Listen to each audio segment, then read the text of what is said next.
सम्पूर्ण उपलब्धिलाई धराशायी पार्ने एउटा प्रवृत्ति देखा पर्यो, जसलाई हामीले प्रतिगामी, प्रतिगमनकारी, प्रतिक्रान्तिकारी प्रवृत्ति भन्यौँ। त्यो कम्युनिस्ट पार्टी भित्रैबाट देखा पर्यो।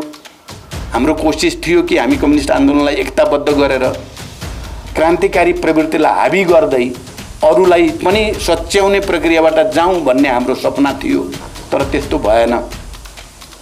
कम्युनिस्ट आन्दोलनभित्र एउटा प्रवृत्ति बडो निरङ्कुश, तानाशाही, चरम व्यक्तिवादी, आत्मसमर्पणवादी, राष्ट्रिय आत्मसमर्पणवादी प्रवृत्तिको रूपमा देखा पर्यो र हामीले त्यसका विरुद्ध सङ्घर्ष गर्नुपर्ने, हामीले पनि निर्मम ढङ्गले नै सङ्घर्ष गर्नुपर्ने आवश्यकता महसुस गऱ्यौँ। हामीले विद्रोह गर्नुपर्ने, त्यो प्रवृत्तिका विरुद्ध विद्रोह गर्नै पर्ने स्थिति देख्यौँ र हामीले विद्रोह गऱ्यौँ। हामीले अहिले गरेको पनि विद्रोह नै हो। त्यो प्रवृत्तिसँग निर्ममतापूर्वक त्यसको प्रतिवाद नगरिकन र अनि हामीले आफैलाई सच्याउँछौँ भन्ने सङ्कल्पसहित विद्रोह नगरिकन चाहिँ त्यसलाई परास्त गर्न सकिँदैन थियो। त्यसकारण हामीले आफ्नै कमजोरीलाई पनि हामीले आत्मसमीक्षा गऱ्यौँ र त्यो गलत कम्युनिस्ट आन्दोलनभित्र घुसेको प्रतिक्रियावादी, निरङ्कुश, फाँसीवादी प्रवृत्तिसँग निर्ममतापूर्वक जस्तोसुकै मूल्य चुकाउन परे पनि चुकाउने, तर त्योसँग नझुक्ने भन्ने सङ्कल्पसहित लडाइँ सुरु गरे हो हामीले। कमरेडले यो बुझ्न जरुरी छ, मलाई लाग्छ बुझ्नु भएको पनि छ। यस्तो लाग्थ्यो कि त्यो फाँसीवादी प्रवृत्तिले सर्वत्र कब्जा जमाइसक्यो, अब कहीँ पनि चाहिँ क्रान्तिकारी या प्रगतिशील वामपन्थी या लोकतन्त्रवादी या यो संविधानको रक्षा गर्न खोज्ने प्रवृत्ति हाबी हुँदैन क्यारे नेपालमा अब भने जस्तो पनि कहिलेकाहीँ मानिसहरूलाई लाग्ने गर्यो। तर क्रान्तिकारीहरूले सङ्कल्प गरिसकेपछि र जस्तोसुकै चुनौतीलाई पनि सामना गर्ने आँट गरेपछि त हुँदो रहेछ भन्ने कुराको एउटा उदाहरण अहिलेको राजनीति पनि हो। प्रतिगमन अहिलेलाई परास्त भएको छ र संविधानको रक्षा गर्ने, लोकतन्त्रको रक्षा गर्ने र राष्ट्रियताको रक्षा गर्ने र समाजवादतिरको यात्रालाई निरन्तर अगाडि बढाउने प्रवृत्ति अहिले फेरि एकचोटि विजयी भएको छ। तर यो अन्तिम विजय भएको होइन। यो यात्रा हाम्रो लामो छ, यो लडाइँ हाम्रो लामो छ। त्यहाँदेखि हामीले आफूलाई लामो लडाइँको निम्ति तयार गर्न जरुरी छ। हामी त्यो बाटोतिर अगाडि बढ्न जरुरी छ। हाम्रा ती महान शहीदहरूका सपना पुरा गर्ने भन्ने कुरा या निरन्तर क्रान्तिको सिद्धान्तलाई आत्मसात गर्ने कुरा चाहिँको आवश्यकता झन् टड्कारो छ र हामी त्यसरी नै जानु पर्ने छ। हाम्रो आफ्नै शक्तिलाई सुदृढ गर्ने कुरा, आफ्नै विचारलाई विकसित र परिमार्जित र संश्लेषित गर्ने कुरामा भन्दा अन्यसँग बढी हाम्रो चाहिँ हेलमेल भयो कि भन्ने जो आलोचना भयो या हाम्रो त्यसबाट कहीँ न कहीँ प्राथमिकता चाहिँ हाम्रो बिग्रियो कि भन्ने जो भएको छ, हामी त्यो प्राथमिकतालाई फेरि एकचोटि हाम्रो वर्ग, हाम्रो विचार, हाम्रो सिद्धान्त, हाम्रो पार्टीलाई प्राथमिकतामा राखेर अरूसँग नै गर्ने, सबैलाई एकताबद्ध गर्ने पनि हो। मैले अघि नै भनिसकेँ, कम्युनिस्ट आन्दोलन राष्ट्र जनतालाई एकताबद्ध गर्ने दायित्व पनि हामीले पुरा गर्नु छ र यसमा निरन्तर अगाडि बढ्ने सङ्कल्प गर्नु छ। अहिले अब हामी केन्द्रीय समितिले एक ढङ्गको चाहिँ ओरिएन्टेसन त बनायौँ, तर फेरि व्यवहारमा अब सङ्गठनमा हामीले कसरी कार्यविभाजनलाई त्यही अनुसार सेट गर्न सक्छौँ कि सक्दैनौँ, हामीले ठोस रूपमा चाहिँ प्रदेश, स्थानीय तह सबैलाई त्यही विश्वास पैदा गर्ने ढङ्गले सेटिङ गर्न सक्छौँ कि सक्दैनौँ। सेट गर्न भनौँ, यो सेटिङ शब्दले फेरि अर्को अर्थ लाग्ला। सेट गर्न सक्छौँ कि सक्दैनौँ भन्ने चुनौती हामीलाई छ। अब हामी लिडरसिपको कमरेडहरू अब हामी त्यसैमा केन्द्रित भएर लाग्दैछौँ। हामी जडतामा नि बसेनौँ, हामी अनुभववादतिर पनि हामी धेरै गएनौँ। कमजोरी त हाम्रा भए, तर अहिले यतापट्टि चाहिँ तपाईँको शान्ति सम्झौता पछि भनौँ या यो सङ्घीय लोकतान्त्रिक गणतन्त्र पछि हामी कहीँ न कहीँ हाम्रो आफ्नै इतिहास, हाम्रो आफ्नै चरित्र, क्रान्तिकारी चरित्र र हाम्रो संस्कार, त्याग, तपस्या, बलिदान गर्ने, अप्ठ्यारो काम आफूले जिम्मा लिन खोज्ने, सजिलो चाहिँ अरू साथीहरूले गरून् भन्ने भावना हुन्थ्यो हिजो हाम्रो। आजभोलि त्यस्तो छैन, बरु उल्टो जस्तो छ। यो संस्कार प्रवृत्तिका विरुद्ध सङ्घर्ष गर्न या चाहिँ देशको समग्र राजनीतिक सङ्घर्षको नेतृत्व हामीले फेरि पनि लिइराख्नलाई सबभन्दा पहिला त हामी आफै नै आत्मसमीक्षा गर्ने, आफैले एउटा नयाँ सङ्कल्प गर्ने, नयाँ प्रतिबद्धता आफै भित्र पैदा गर्ने आवश्यकता छ। केन्द्रीय समितिको बैठकमा हामीले चाहिँ जोड गर्न खोजेको कुरा त्यही नै थियो र त्यसले पक्कै पनि केन्द्रीय समितिका सबै कमरेडहरूलाई एउटा नयाँ ऊर्जा प्रदान गरेको छ, नयाँ आशा भरोसा जस्तो पैदा गरेको छ। तर यो त्यतिले पुग्नेवाला छैन। हामी राष्ट्रिय सम्मेलनसम्म गएर विचारलाई अझ बढी परिमार्जित गर्ने, अगाडि महाधिवेशनसम्म गएर अझ बढी गर्ने, किनकि हामीले गर्ने कुराको चाहिँ खालि नेपालमा मात्र होइन, हामीले राम्रो गर्न सक्दा विचारलाई नयाँ ठाउँमा विकसित गर्न सक्दा त्यो नेपालको कम्युनिस्ट आन्दोलन, नेपालको राष्ट्रिय राजनीतिक आन्दोलन र अन्तर्राष्ट्रिय कम्युनिस्ट आन्दोलनलाई पनि ठुलो योगदान गर्न सक्ने सम्मान हाम्रो पार्टीसँग छ। तर हामीले त्यसो गर्न सकेनौँ भने फेरि अघि यहाँ भनिए जस्तै हामीले आफ्नो औचित्य सिद्ध गर्न नसक्ने र विघटन र विसर्जनको एउटा भयानक भुमरीमा हामी पर्ने खतरा छ। त्यस्तो हुन दिने छैनौँ हामी। हाम्रा महान शहीदहरूको त्याग र बलिदानले, त्यो हजारौँ शहीदहरू, हजारौँ क्रान्तिकारीहरूको योगदानको बलमा त्यसलाई सम्मानित गर्दै हामी चाहिँ अन्तिम समयसम्म लड्छौँ। लडेर चाहिँ हामी चाहिँ नयाँ चिज बनाइ छाड्छौँ भन्ने सङ्कल्प हामीले लिन बल गरेका छौँ। र अहिले केन्द्रले जे बल गरेको छ तपाईँहरू सबैले पनि बुझिदिनु भएन, आत्मसात गरिदिनु भएन, तलबाट सहयोग भएन भने फेरि त्यसलाई पुरा गर्न धेरै नै कठिन हुन्छ। त्यहाँ कमरेड रामवृक्ष यादवलाई स्मरण गर्दै गर्दा सबैले अलिकति नयाँ ढङ्गले सोचौँ। सबै खाले आग्रह, पूर्वाग्रह, व्यक्तिवादी, गुटवादी, स्वार्थी प्रवृत्तिमाथि विजय हासिल गर्नको निम्ति पहिला माओ सेतुङले चाहिँ सधैँ भन्नुहुन्थ्यो अवसरवादका विरुद्ध सङ्घर्षको क्रममा अवसरवाद र संशोधनवादका विरुद्ध सङ्घर्ष सबभन्दा पहिला आफै भित्रबाट सुरु गर्नुपर्छ भन्नुहुन्थ्यो क्या।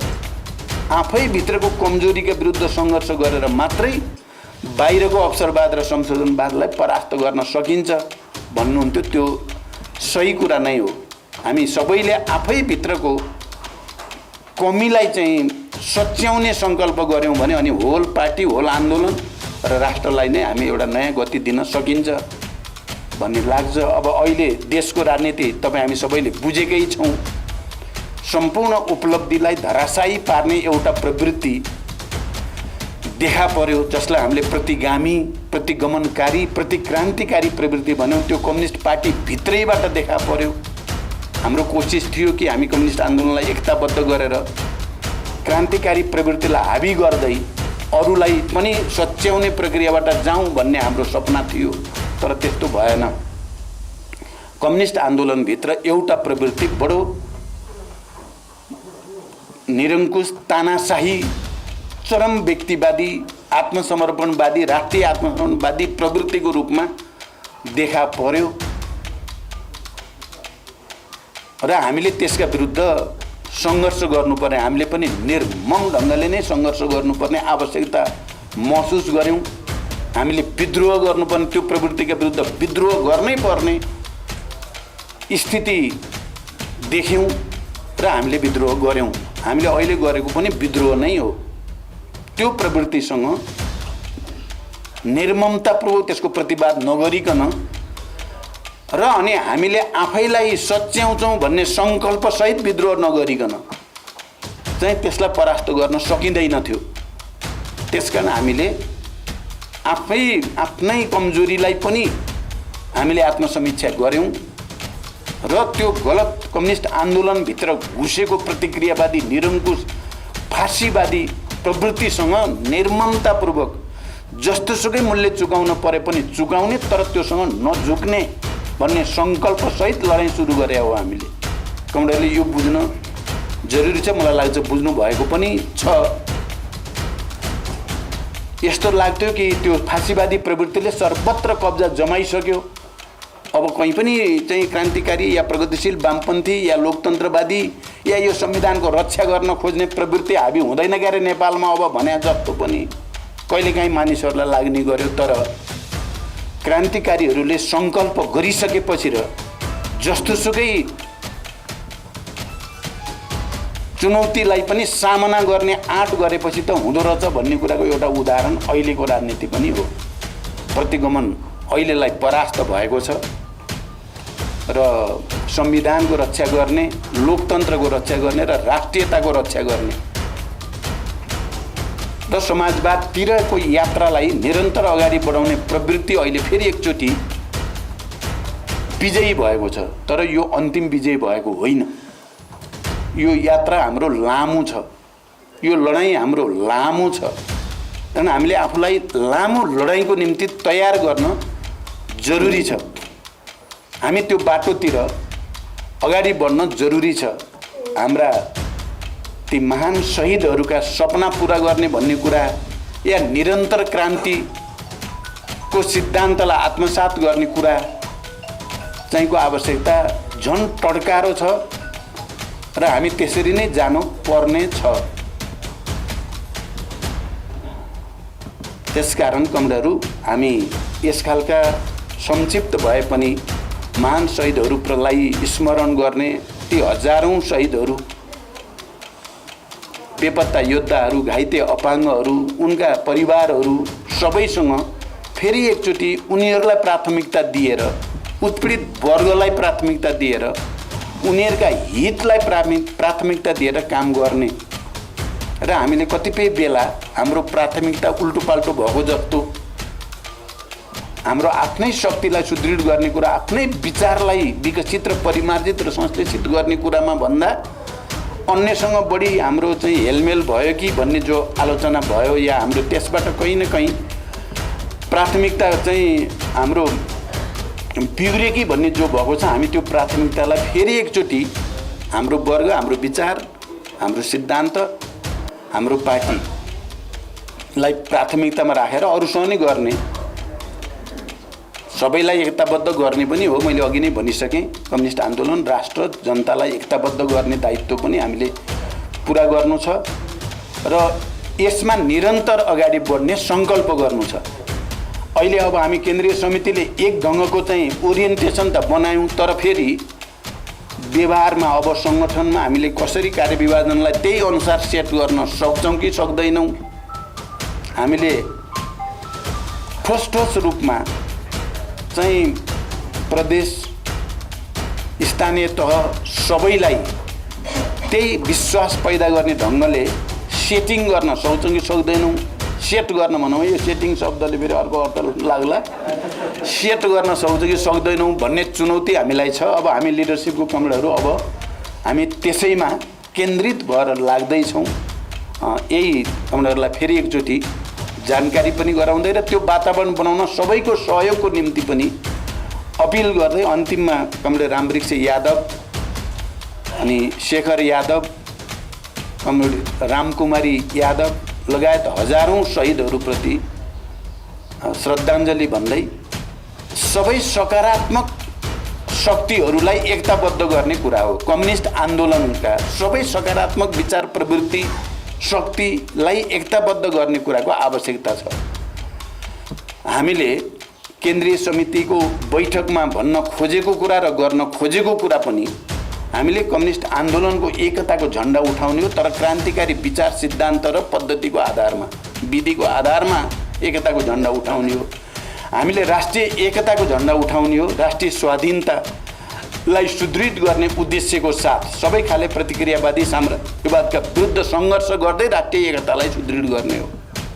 आन्तरिक रूपमा जो विभेद छ विभिन्न जाति, भाषा, क्षेत्र, समुदायमा, त्यो विभेदको अन्त्य गर्दै आन्तरिक राष्ट्रिय एकता सुदृढ गर्ने कुरा र सबै वैदेशिक दबाव, हस्तक्षेपका विरुद्ध राष्ट्रलाई एकताबद्ध गर्ने त्यो झण्डा हामीले उठाउने हो। आम नेपाली जनताको एकताको झण्डा र समृद्धि, समाजवाद निर्माणको झण्डा उठाउने हो हामीले। र त्यसको निम्ति हाम्रा यस्ता महान शहीदहरूको कार्यक्रम गर्दा एउटा प्रेरणा, एउटा सङ्कल्प प्रतिबद्धता अभिव्यक्त गर्ने शक्ति उहाँहरूले प्रदान गर्नुहुन्छ। हामीले त्यसलाई आत्मसात गर्नुपर्छ भन्ने मलाई लाग्छ। क्रान्ति एउटा लामो प्रक्रिया हो। हामीले किताबमा सिद्धान्तमा त प्राय सबैले बुझेका छौँ, पढेका छौँ। आजभोलि विचारलाई, सिद्धान्तलाई, मार्क्सवादलाई आजको विश्व परिस्थिति अनुसार त्यसलाई अझ मेहनत गरेर विकसित गर्नुपर्ने, परिमार्जित गर्नुपर्ने, नयाँ संश्लेषण गर्नुपर्ने आवश्यकताबारे कम ध्यान जाने गरेको छ। दिनदिनैका संसदीय या दिनदिनैका सानातिना र अझ बढी बुर्जुवा वा पेटी बुर्जुवा क्रियाकलापहरू बढी हुने गरेका छन्। हामी सबै त्यहाँ आफ्नो पद के हुने होला, आफ्नो प्रतिष्ठा के हुने होला भनेर अलि बढी व्यक्तिवादी हामी धेर थोर सबै नै भएका छौँ। हामीले आत्मसात गर्नुपर्ने, आत्मसमीक्षा गर्नुपर्ने कुरा त्यही नै रहेछ। हामी त्यस्ता मान्छे हिजो थिएनौँ। हामी जुनसुकै पृष्ठभूमिबाट आएका पनि क्रान्तिकारीहरूको हकमा हिजो हामी क्रान्तिप्रति, विचार निर्माणप्रति, सिद्धान्त निष्ठाप्रति, वर्गप्रति, राष्ट्रप्रति समर्पितहरूको शक्ति हो हामी भनेको। हामी त्यस्तो पार्टी हो जो अरूसँग मिल्दैन।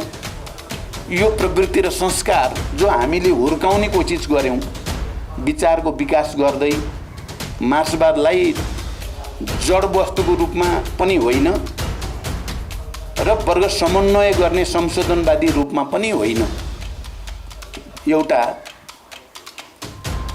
पथप्रदर्शक सिद्धान्तको रूपमा निरन्तर विकास गर्नुपर्ने, निरन्तर परिमार्जित गर्नुपर्ने चिजको रूपमा हामीले आत्मसात गऱ्यौँ।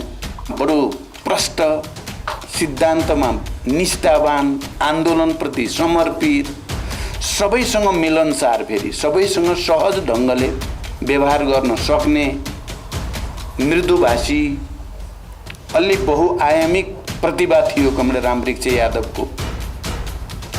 उहाँ साहित्य संस्कृतिमा पनि रुचि राख्ने, पार्टीमा पनि, राष्ट्रिय अन्तर्राष्ट्रिय विषयहरूमा पनि विशेष दखल र रुचि राख्ने व्यक्ति पनि हुनुहुन्थ्यो।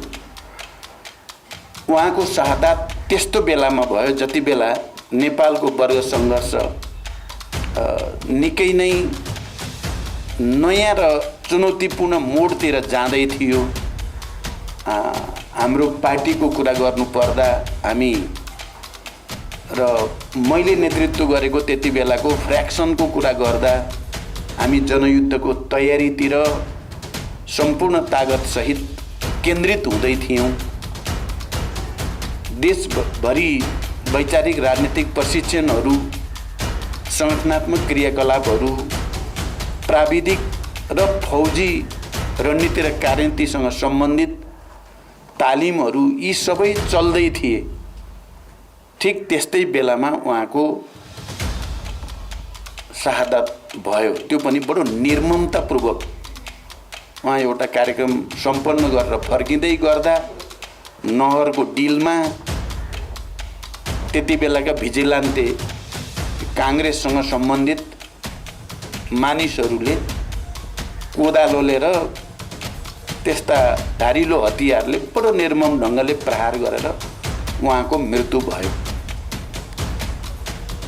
त्यो खबर हामी सबैको निम्ति बडो स्तब्ध पार्ने खालको खबर हुन गयो, किनकि केही समय पहिले मात्रै पार्टीको एउटा विस्तारित बैठक भएको थियो र त्यो विस्तारित बैठकले अहिले कमरेड प्रकाशले भने जस्तै एउटा नयाँ सङ्कल्प त्यति बेला पनि गरिएको थियो। हामी अब समर्पित रूपले नेपालमा वर्ग सङ्घर्षलाई नयाँ उचाइमा उठाउने भनेर प्लान मैले पेश गरेको थिएँ। त्यहाँ कमरेड रामवृक्ष यादवले मन्तव्य पनि दिनुभएको थियो र गीत पनि गाउनु भएको थियो। त्यो तरङ्ग देशभरिको प्रतिनिधि कमरेडहरूको दिमागमा निकै गहिरो गरी चाहिँ पैदा भएको थियो। सबैले कमरेड रामवृक्ष यादवलाई संवेदनशील रूपमा एउटा आफ्नो सहृदय नेताको रूपमा आत्मसात गर्ने बनेको त्यो विस्तारित बैठक। त्यहाँ विदेशी कम्युनिस्ट आन्दोलनका नेताहरू पनि थिए, उनीहरूले पनि कमरेड रामवृक्ष यादवको अलि खुलेर प्रशंसा पनि गरेका थिए।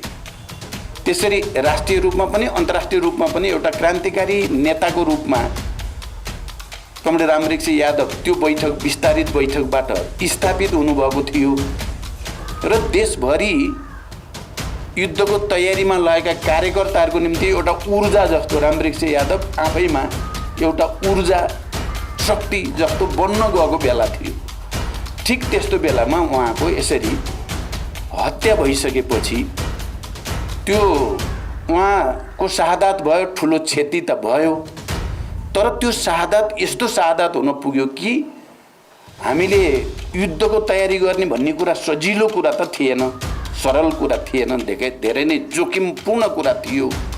मानिसहरूलाई हाँसी हाँसी बलिवेदीमा हाम फाल्ने, मर्न तयार हुने, बनाउने भन्ने कुरा सजिलो कुरा त थिएन।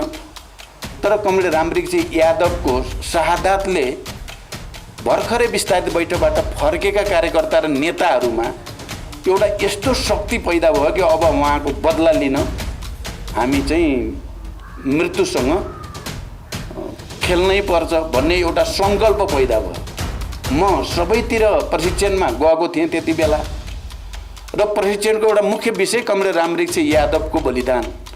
त त्यसलाई हामीले कसरी बुझ्ने र हामी जो वर्ग सङ्घर्ष आन्दोलनलाई नयाँ उचाइमा उठाउन खोजेका छौँ त्यसको निम्ति कमरेड रामवृक्ष यादवको बलिदानलाई कसरी ऊर्जाको रूपमा प्रयोग गर्ने भन्ने विषय नै एउटा मुख्य विषय हुने गरेको थियो। र त्यसले वर्ग दुश्मनहरूप्रतिको घृणा पार्टीका नेता कार्यकर्ताहरूमा र समर्थक शुभचिन्तक जनतासम्म पनि वर्ग वैरीहरूप्रति निकै चर्को घृणा बोध गरायो त्यसले। र बदला भाव चाहिँ प्रतिक्रियावादीहरूलाई सजाय दिनै पर्छ, उनीहरूलाई चाहिँ उनीहरूले गरेको अपराधको चाहिँ मूल्य उनीहरूले चुकाउनै पर्छ। त्यसकारण चाहिँ जनयुद्ध ठिक छ भन्ने एउटा माहौल त्यसले बनाइदिएको थियो। आज 27 वर्षपछि कमरेड रामवृक्ष यादवलाई सम्झिँदा मैले त्यति बेलाको यो घटनाक्रम थियो र आज हामी फेरि नयाँ सन्दर्भमा कम्युनिस्ट आन्दोलनलाई एकताबद्ध गर्ने र हाम्रो पार्टीलाई पुनर्निर्माण गर्ने एउटा सङ्कल्प भर्खरै केन्द्रीय समितिको बैठकबाट गरिएको छ, जसको मैले भने कम्प्रिहेन्सिभ व्याख्या कमरेड प्रकाशले गरिसक्नु भएको छ। म के पनि सम्झेको छु भने उहाँको हत्या भएको भोलिपल्टै हो या उही दिन, म अलिकति कन्फ्युज भएँ। म बर्दिवास पुगेको छु, भोलिपल्ट बर्दिवास पुगेको छु। त्यति बेला पार्टीमा यो चाहिँ विचार प्रवृत्तिको अलिकति सङ्घर्ष थियो, दुई धार भएका थियौँ, हामी अलग अलग जस्तो भइसकेको थियौँ। तर कमरेड रामवृक्ष यादवको हत्याप्रति घृणामा हामी सबै एकै ठाउँ थियौँ। म त्यो सम्झिराखेको छु। बर्दिवासमा त्यति बेला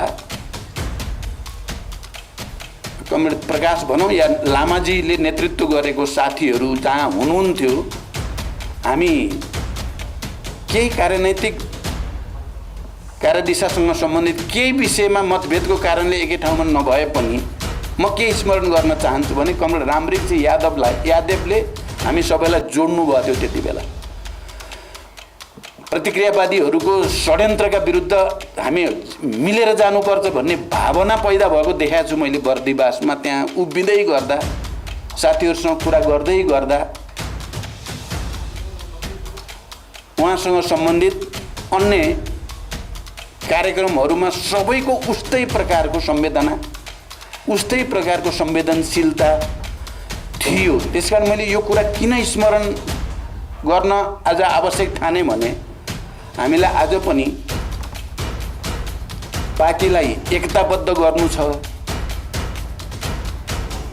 पार्टी प्रवृत्ति र गैर पार्टी प्रवृत्ति भनेर जो शब्दावली यहाँ प्रयोग भयो, हामीले पार्टी प्रवृत्तिलाई बढावा दिनु छ, एकतालाई बढावा दिनु छ, विभाजन फुटगुटलाई निरुत्साहित गर्नु छ। कमरेड रामवृक्ष यादव जस्ता या कमरेड नरबहादुर कर्माचार्य जस्ता हाम्रा अग्रजहरूलाई स्मरण गर्दै गर्दा यो शिक्षा हामी सबैले आत्मसात गर्न लायक छ भन्ने मलाई लाग्छ। उहाँहरूले सबै क्रान्तिकारीहरूलाई, इमान्दारहरूलाई एकताबद्ध गराउने चाहिँ शक्ति या ऊर्जा उहाँहरूले निरन्तर दिनुभएको छ। किन जीवनको अन्तिम समयसम्म पनि क्रान्ति प्रक्रियामा लाग्नुपर्छ, क्रान्तिकारी नै भएर मर्नुपर्छ भन्नेको उदाहरण नरबहादुरजी हुनुभयो। वर्ग सङ्घर्षको निम्ति जस्तोसुकै चुनौतीको पनि सामना गर्नु, जस्तोसुकै बलिदान पनि गर्न तयार हुनुपर्छ भन्ने कुराको उदाहरण कमरेड रामवृक्ष यादव हुनुभयो। र उहाँहरू दुवैले हामी सबैलाई फेरि नयाँ सन्दर्भमा क्रान्ति प्रक्रियामा नै हामी अगाडि बढ्ने हो, क्रान्तिकारी पार्टी नै बनाउने हो। हामीले क्रान्तिकारी विचार र क्रान्तिकारी पार्टीलाई नयाँ उचाइमा उठाउन सकेनौँ या उठाउने सङ्कल्प गरेनौँ भने उहाँहरूप्रति गरेको श्रद्धाञ्जली फेरि एउटा औपचारिकता मात्रै भएर जान्छ र त्यसले रूपान्तरणमा कुनै मद्दत